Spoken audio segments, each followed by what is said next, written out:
My name is Sean, and I've been a photojournalist for 25 years, freelancing with Getty Images, the New York Times, and the Associated Press for more than a decade.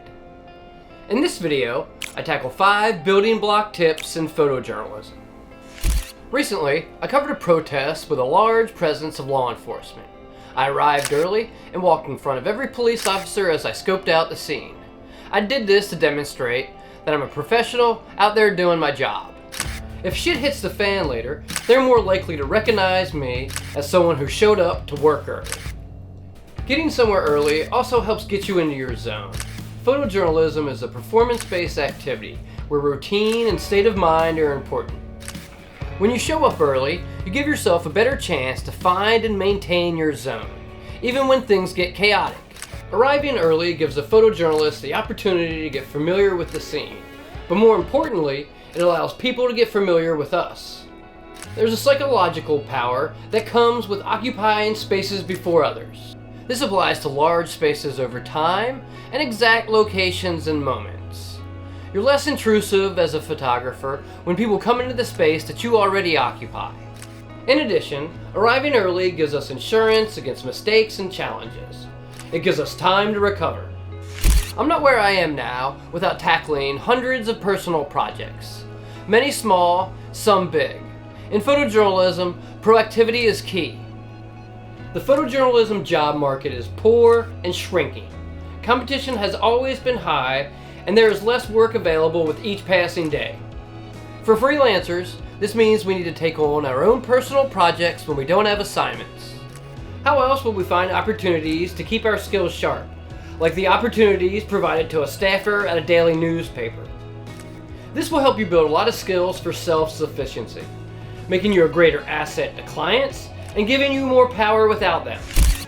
As a photojournalist, you'll probably need to shoot sports, news, portrait, food, and more. Sports and portraiture appear to be the most valued at newspapers.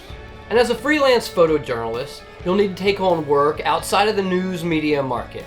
There just isn't enough work in journalism. For some, that's often a combination of commercial, wedding, event, and video work. Some freelance photojournalists drive for Uber and wait tables. I bartended for a decade. It's 2026 and you can be your own media entity. Just make sure you've established a set of guardrails that you can adhere to.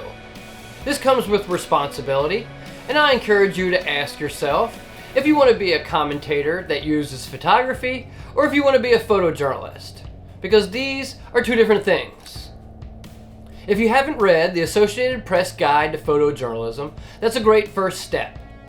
Watching all the YouTube videos on the subject matter you can find is not sufficient. Luck sits at the intersection of preparation and opportunity. Photojournalists need to be able to react fast, often as a reflex.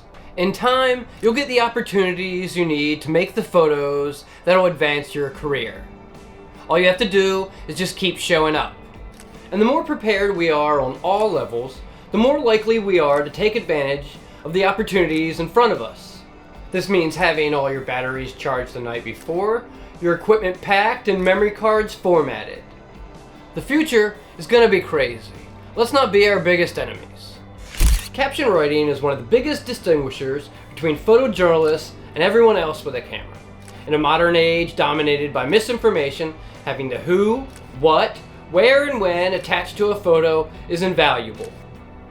Most young photojournalists make mistakes with captions because they don't prepare for them in advance.